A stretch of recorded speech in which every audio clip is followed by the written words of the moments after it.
Halo mahasiswa. Mimpi esok hari adakah yang cukup mampu mewakilkan suara kami? Jelas tak ada yang tahu. Selamat datang di Spotcast, program siniaran dari Cotkala Hotspot bersama saya Emir Baitur Rahman. Akhirnya telah hadir di sini Ketua Dema atau yang akrab lebih dikenal dengan Presma YIN Langsa. Ya, langsung saja.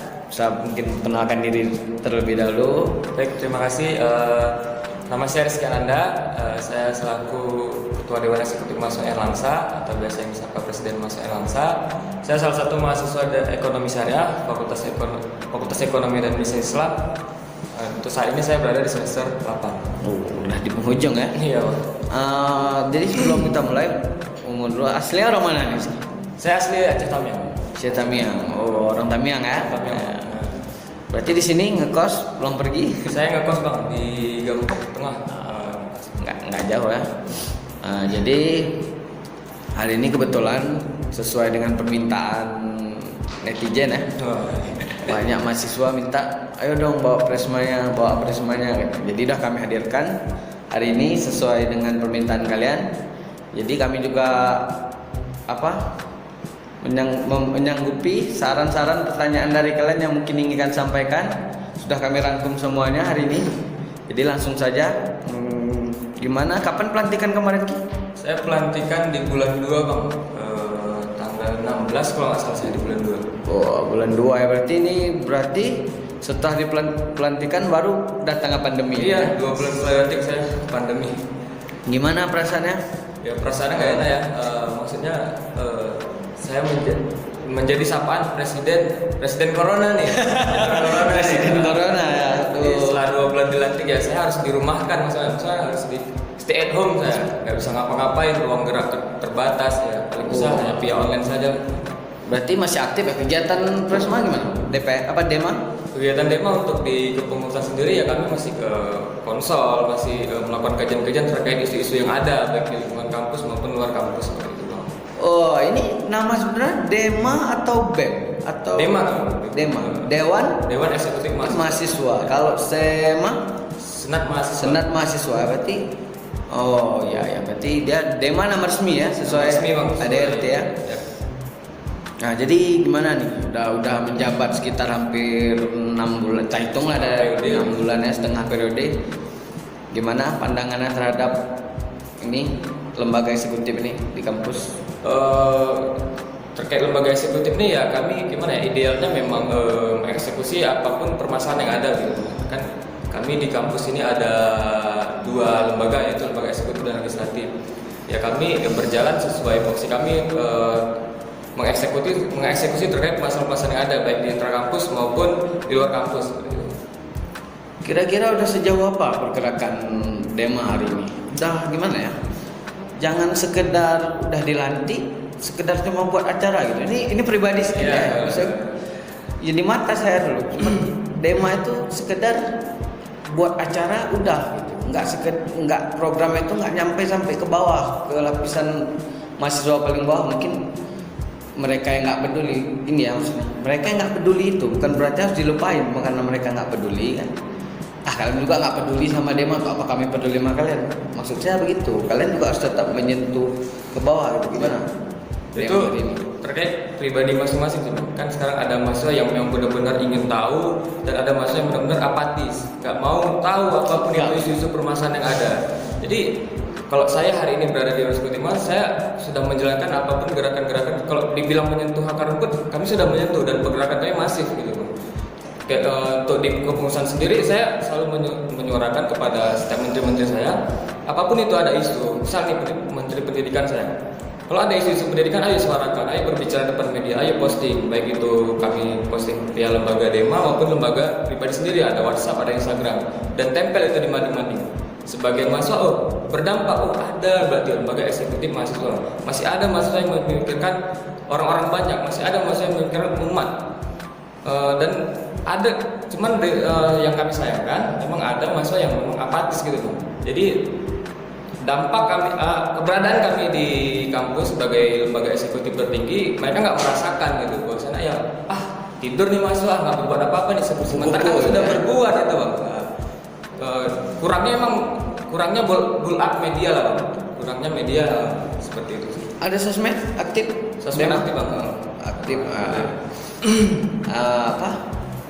Semasif apa gitu? Coba kasih contoh ke kami. Mungkin adik-adik ada yang mau tahu atau mahasiswa lain yang mau tahu gimana udah sampai di mana pergerakan Dema hari ini, semasif apa yang lagi dikerjain sekarang. Karena kan lagi pandemi gini kan, mahasiswa nganggapnya kan ada kegiatan di kampus kosong nih. Apa betul Dema nggak aktif?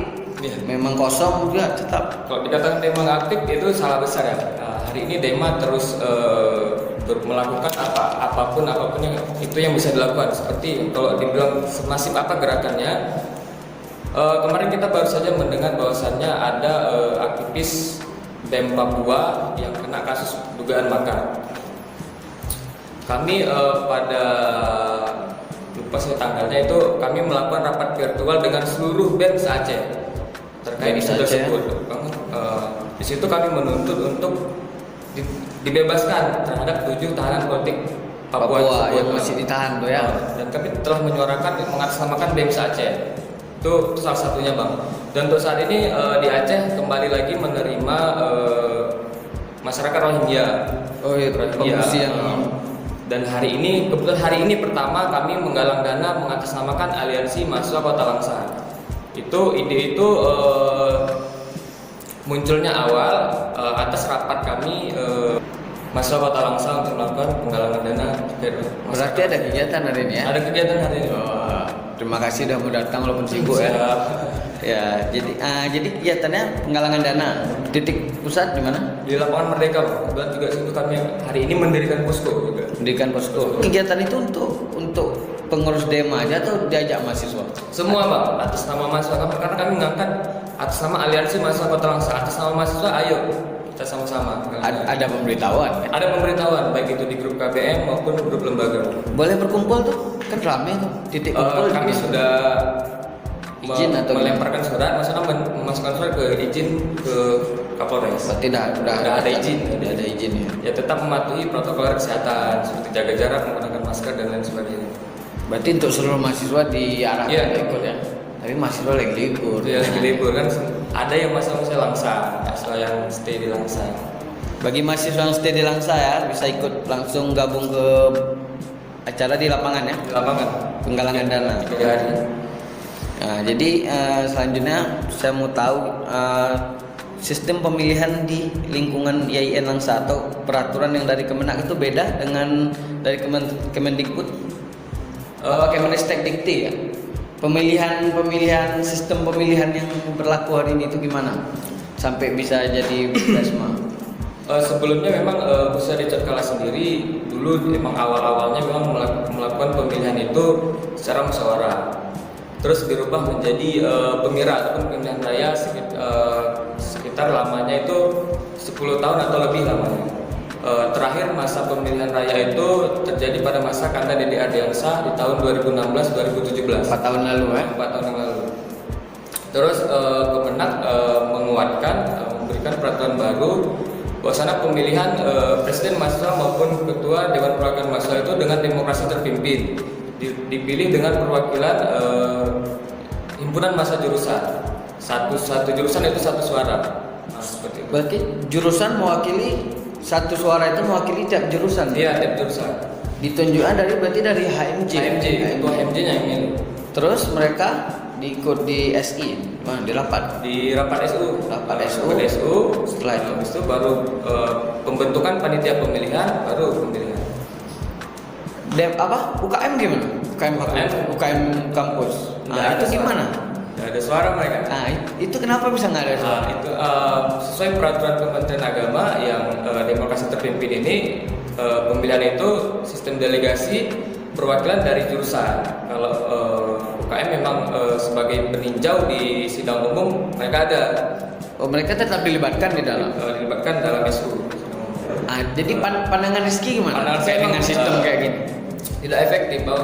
Saya pun menghendaki bahwa semoga pihak Kementerian Agama mendengar yang seperti kita hari ini. Ya semoga ke depan ya kalau bisa pemilihan itu ya tetap pemilihan raya lah Bang. Setidaknya mahasiswa itu tahu siapa calonnya. Oh ini loh calonnya, ini yang layak kita pilih. Dan hari ini yang disayangkan ya pemilihan secara delegasi ini, musyawarah ini masih ada aja mahasiswa yang nggak tahu siapa presidennya. Ya karena mereka juga merasa nggak terwakili. Merasa nggak terwakili. Dan di bawah di pihak AMJ mungkin nggak terlalu komunikatif, mereka ke anggota, mereka langsung datang ke rapat, selesai udah terpilih. Iya benar. Kok terpilih? Tiba-tiba udah terpilih.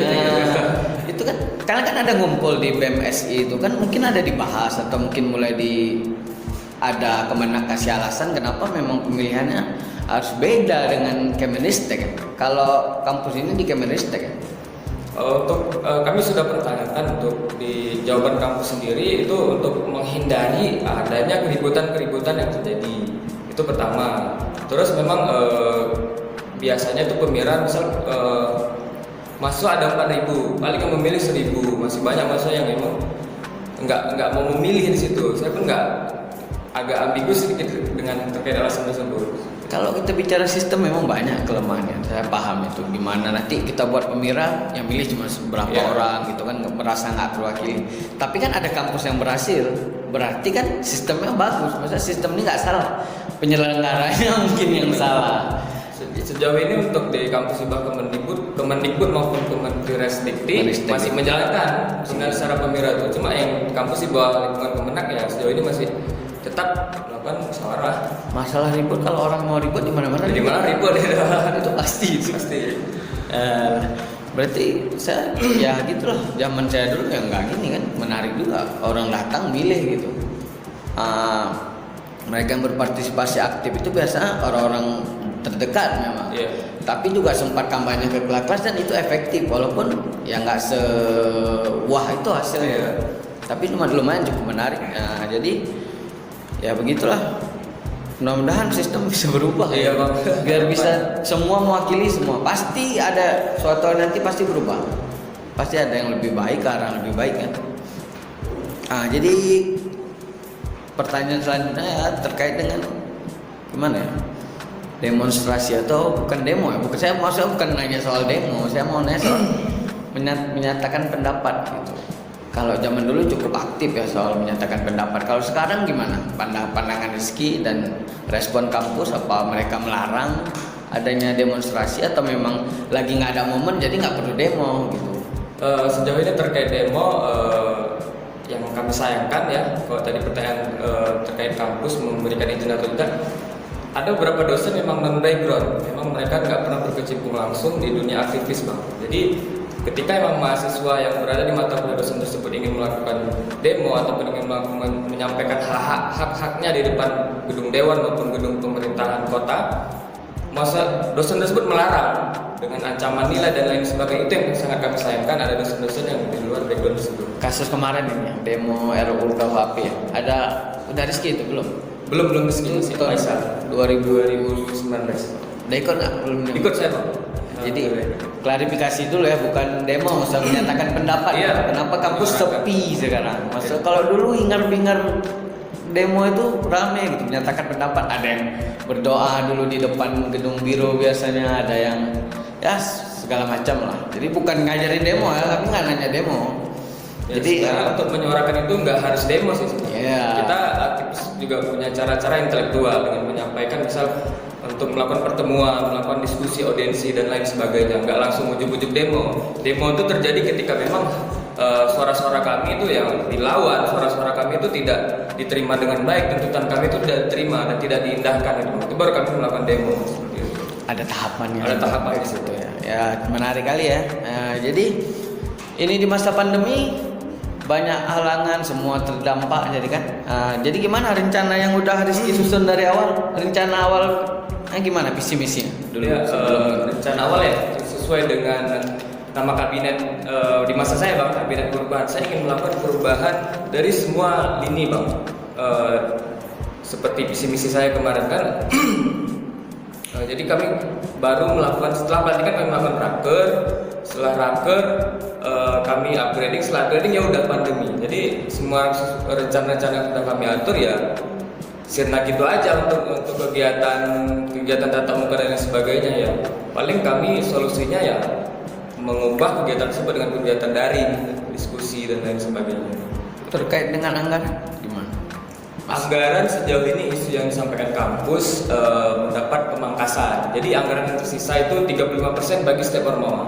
Bagi ormawa semuanya, baik UKM, HMJ, Dema fakultas maupun institut. Oh, itu semua ya. Semua sisa 35%. PEMA juga kena ya. PEMA juga kena. Bukan cuma yang di bawah aja ya. Benar. Berarti resikonya kosong dong atau gimana? Itu kan kami tanyakan kan ini anggaran sisa ini seperti apa. Sedangkan kita semester depan masih melanjutkan kuliah daring. Terus jawaban kampus juga ya berarti kita harus melakukan kegiatan-kegiatan yang tetap mematuhi aturan-aturan seperti kegiatan daring, diskusi dan lain sebagainya. Itu solusinya, tidak ada lain. Berarti beresiko besar untuk Risiko besar makanya. Oh ya, pandangan Rizky lah soal ormawa di kampus ini gimana? Udah perkembangannya hari ini? Terkait perkembangan sebelumnya saya apresiasi juga ya terhadap pihak kampus di bidang administrasi. Pihak kampus kemarin baru saja memberikan bantuan satu komputer, satu printer, satu komputer untuk lembaga HMJ. Lembaga HMJ itu dapat satu komputer, satu printer. Seluruh HMJ di Kampus. Terus BEM-nya, BEM fakultas dan SEMA fakultas dapat satu komputer, satu printer. Baru diserahkan. Baru diserahkan kemarin. Itu apresiasi saya untuk pihak kampus terhadap mendukung sistem administrasi terkait perkembangan ormawa di lingkungan kampus. Untuk perkembangan lain terkait gerakan-gerakan maupun dan lain sebagainya, seperti yang saya sampaikan lagi, ini namanya musibah ya Bang. Namanya pandemi, kita tidak bisa salahkan siapapun, kita tidak bisa salahkan pihak manapun. Semua itu terhambat.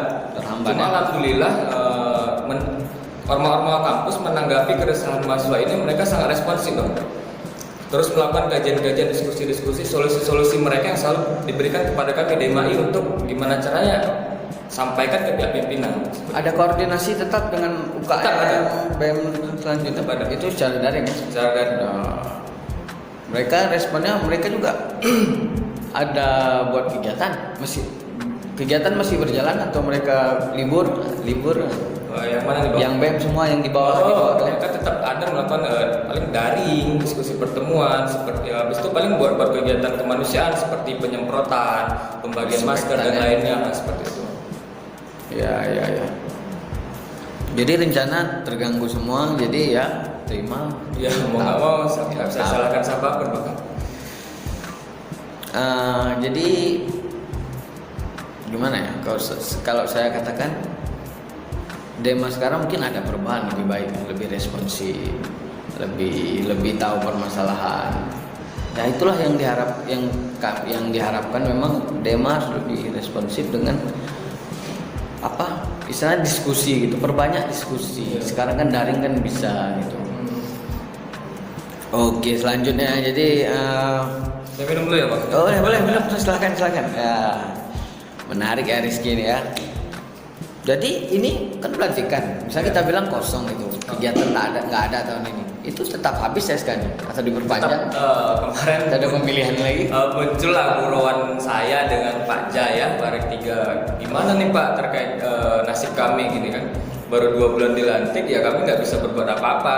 Apakah kami kemungkinan mendapatkan perpanjangan SK 2 periode atau apa nih Pak?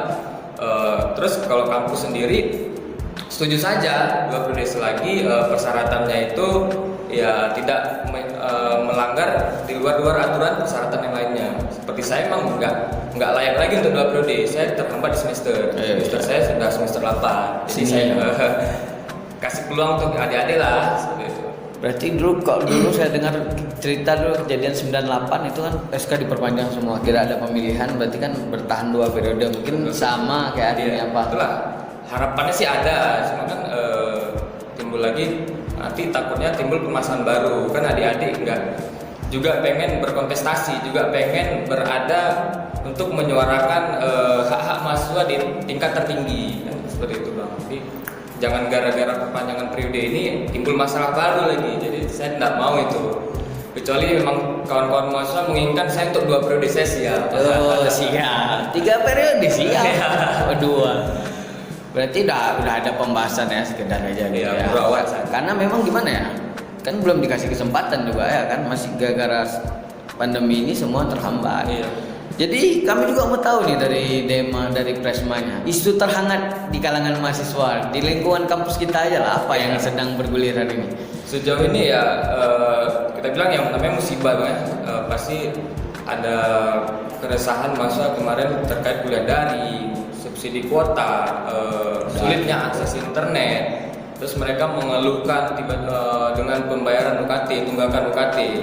Sedangkan mereka tidak menerima fasilitas apapun dari kampus seperti ruang belajar dan lain sebagainya. Sedangkan mereka hanya menyelesaikan kuliah dari rumah saja. Terkait kuota, alhamdulillah kampus sudah memberikan subsidi kuota tersebut. Ada subsidi kuota ya? Iya, ada subsidi kuota, Bang. Sejumlah? Boleh Sejumlah sebutkan? 6 giga. 6 5 giga reguler, 1 giga itu untuk video conference. Oh, yang kayak Zoom gitu. Zoom seperti itu. Apa namanya itu? Tuh, lupa saya. Berarti apa tadi? Kuliah daring, subsidi kuota sama UKT. Ini yang paling hangat UKT. UKT memang Bang, paling hangat. Gimana perkembangannya UKT ya? Ini Dema nih bidangnya Yes. paling tahu. Untuk UKT sebelumnya kami melakukan konsolidasi seluruh ormawa kampus kecuali ormawa di UKM, unit kegiatan. Jadi mereka emang nggak kami libatkan karena mereka nggak bersentuhan langsung dengan seorang mahasiswa, nggak ada di bidangnya. Jadi kami buat konsolidasi itu kepada seluruh ormawa himpunan jurusan, ormawa BEM fakultas dan SEMA fakultasnya. Kami melakukan konsolidasi, menyuratkan mereka untuk melakukan kajian terlebih dahulu sebelum mempresentasikan permasalahan masing-masing di setiap fakultas. Jadi pada saat konsolidasi itu mereka sampaikan kajiannya dan solusi yang akan kami sampaikan ke pimpinan. Terus kami menyepakati untuk meminta keringanan UKT sesuai dengan keputusan Kementerian Agama. Berarti mereka juga tetap turun ke jurusan-jurusan Iya, masing-masing, mengumpulkan suara, permasalahan yang ada, Iya. baru disampaikan ke dia. Berarti ada mekanisme juga. Ada mekanisme juga. Mekanisme berjalan kan? Berjalan. Tapi hanya UKM yang nggak dilibatkan. Enggak dilibatkan. Problem juga karena saya anak UKM. Gitu loh, saya juga kesal loh. Untung bukan di masa saya lagi gitu kan. Cuman ya udahlah, padahal kita ada gitu. Makanya kadang kami UKM juga dulu diskusi, kenapa nggak ada kan, dihilangkan gitu. Makanya bagus pemira aja gitu, semua Aja. punya hak, semua gitu kan. Jadi UKT gimana? Sejauh ini permintaan yang sudah dipenuhi yaitu penurunan 1 grade. Di kampus kita ada 4 grade, grade pertama, kedua, ketiga, dan keempat. Pertama itu grade termurahnya 400. 400.000 itu pengurangan 400.000. Itu 400.000 belum dibicarakan bagaimana pengurangannya. Bisa saja pengurangan 1 grade ini disesuaikan dengan grade 2 dan grade 3. Grade Ya. 3 kedua ini perbandingan cuma 300.000, sedangkan dari grade 4 ke grade 3 ini perbandingan sangat jauh, Bang. Jadi pengurangan 1 grade ini sesuai dengan grade 2 dan grade 3. Paling perbedaannya 300.000. Jadi kemungkinan pengurangan UKT itu sekitaran 300.000. Boleh saya potong? Itu pengelompokannya berdasarkan apa? Berdasarkan itu tadi. stambuk. Kan kita beda tahun beda-beda UKT. Oh, iya, iya. Berdasarkan itu. Berarti yang grade paling bawah grade berapa tadi? 400.000. Itu yang apa? Yang UKT-nya 400.000 gitu. 400.000 itu grade paling murah. Habis itu berarti ada 400.000. Ada, Bang, masih ada. Zaman saya 600.000. 600.000 ya? Masih ada. Masih ada. Masih ada. Setelah itu grade 3?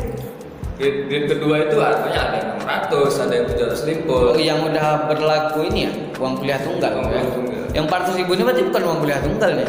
Yang Itulah punya sisa lama kan kan? jadi pertanyaan kami. Terus yang 400.000 yang di grade pertama ini seperti apa? Apakah mereka pengurangan 1 grade berarti mereka digratiskan atau bagaimana? Kalau berbicara dengan penyesuaian antara grade 3 grade 2 berarti yang 400.000 ini disesuaikan juga dan disetarakan. Kalau grade 2 ke 3 itu perbandingan 300.000 berarti yang di grade pertamanya juga bakal mengalami seperti itu. Seharusnya solusi buat mudah, bukan buat bingung. Itulah karena belum ada surat keputusan langsung dari pihak kampus yang mengatur itu. Kami juga pernah posting infonya itu ada di feed kita ya, di Instagram kita. Itu surat keputusan itu masih yang baru dikeluarkan kemarin itu masih rancu begitu. Masih rancu ya? Jadi kami menyurati kembali dari pimpinan kampus untuk merevisi kembali itu. Dan jawaban dari kampus mereka akan revisi kembali itu tentang edaran tersebut. Ya kan yang mudah kampus keluarkan diskon 40% ya udah semua kena. Ya udah 40%. gitu. Nah, Sangat itu gitu mudah. juga. Agak bingung ya. Berarti masih bergulir ya? Bergulir masalah pengelompokan UKT, permintaan kami ada 3, Bang. Yang pertama pertama itu yang terdampak ya pengurangan 1 grade. Ya. Yang tidak terdampak itu masih dibicarakan. Untuk pengurangan nggak mungkin dilakukan pengurangan. Kalau terdampak dibilang terdampak semua terdampak Bang. Cuma kami juga pengen adanya suatu inisiatif kampus yang melakukan kebijakan yang berdampak yang ada nilai-nilai kepedulian terhadap mahasiswa-mahasiswa yang tidak terdampak juga seperti itu. Jadi solusi dari kami walaupun tidak ada pengurangan, kami minta masa perpanjangannya itu. Ya memang setiap semesternya ada perpanjangan, cuma ini dilebihkan misal 2 bulan perpanjangannya. Perpanjangan apa nih? Masa pembayaran. Oh, perpanjangan masa pembayaran. Kalau tidak mungkin melakukan masa pembayaran, kami minta uang muka itu dapat dicicil bagi yang tidak terdampak, misal 2 kali bayar seperti itu. Terus satu lagi untuk mahasiswa yang sedang menyelesaikan tugas akhir ataupun skripsi, itu kami minta dibebaskan UKT-nya karena mereka terkendala terhadap penelitian di masa pandemi ini. Nggak bisa penelitian dan nggak bisa melakukan bimbingan secara tatap muka dan lain sebagainya. Kami minta dibebaskan. Kemarin hasil audiensi kami, pihak rektor mengizinkan itu untuk pemotongan 30%. 30%, tapi itu belum final. Kami minta kembali untuk dapat dilakukan pemotongan sebesar 50%. 50%, Bang. Oh, enak nih tawar menawar. Selama menarik ya kan. Jadi berarti UKT masih bergulir, berarti lagi diurus ya. Iya. Berarti Dema cukup aktif hari ini. Jadi apa lagi ya Kak? Mungkin kami ada pertanyaan mungkin dari tim kami. Mungkin ada yang mau nanya sama langsung sama Dema? Nggak ada? Lanjut oke ya. Jadi ya ini yang terakhir ya. Hal yang penting yang tidak banyak orang tahu tapi wajib dikasih tahu ke mahasiswa atau ke kalian lama ya Pak misalnya. Apa ya? Dari Rizky. Mungkin mahasiswa nggak tahu alamat saya mungkin Bang ya. Saya asli orang mana? Orang beranggapan saya itu orang Langsa, orang beranggapan saya orang ID karena saya memang dominan sering berbahasa Aceh dan sebagainya. Cuma yang perlu saya beri penjelasan bahwasanya saya alamat saya itu di Aceh Tamiang, Desa Ripasawang, Kecamatan Unggulun. Unggulun ya. Kalau suku saya asli suku Aceh. Suku Aceh ya, semua orang Aceh. Coba bos. Jadi mungkin karena ganteng dituduhnya anak Langsa nih. Biasanya Langsa kan ganteng. Berarti ya nggak ada masalah. Mungkin kontak atau mungkin mahasiswa boleh tahu langsung mungkin boleh. emang biar ada keluhan yang mau disampaikan mungkin ya kan. Boleh chat saya selagi itu pertanyaan seputaran kampus. Untuk chat pribadi saya melayani nomor kontak WA saya itu 0822 7208 1740. Kalau nama Instagram saya @rizkyananda. @rizkyananda ya, bisa langsung ke beliau ya jika ada permasalahan ya. Nah, yaudah jadi terakhir gimana Rizky menyampaikan sesuatu yang mungkin belum kami tanyakan, yang Rizky mau sampaikan ke mereka atau pesan-pesan atau apa aja lah penting dari Rizky pribadi sebelum kita closing. Baik untuk mahasiswa semuanya terkait keresahan UKT, saya harapkan mahasiswa jangan resah karena kami pun dari Dewan Eksekutif Mahasiswa sedang melakukan advokasi terkait aspirasi kawan-kawan semua. Insya Allah yang mana inilah persembahan terakhir saya untuk kawan-kawan mahasiswa selaku presiden di masa pandemi. Insya Allah semua ada jalan. Masalah pengurangan, ada pemotongan UKT untuk kawan-kawan. Sebelum keluarnya keputusan rektor terkait pengurangan UKT, jangan ada dulu yang melakukan pembayaran UKT sebelum ada kejelasan terkait kebijakan pengurangan UKT ini. Oke, menarik. Oke. Assalamualaikum warahmatullahi wabarakatuh. Assalamualaikum warahmatullahi wabarakatuh.